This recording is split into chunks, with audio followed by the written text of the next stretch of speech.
কোন মুনাফিক গোষ্ঠী বাংলাদেশ শাসন করতে পারবে না।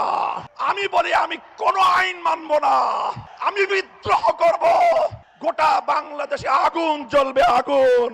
খবরদার, হুঁশিয়ার করে দেই, যদি নারী সমাজের গায়ে হাত তোলা হয়, তাদেরকে যদি অসম্মান করা হয়, যে আগুন জ্বলবে, সে আগুন নিভানোর ক্ষমতা কারো হবে না। এই গণজোয়ার, এটা দেখে অনেকের মাথা খারাপ হয়ে গিয়েছে। এখন তারা পাগলের মতো প্রলাপ বকতে আরম্ভ করেছে। কি করবে তারা দ্বিধাদ্বন্দ্বে ভুগছে।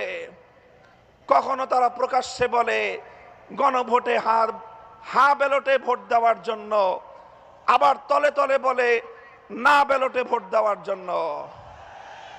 14 গ্রামের মানুষের কাছে আমি প্রশ্ন করতে চাই, কেউ প্রকাশ্যে এক কথা বলে, তলে তলে আরেক কাজ করে।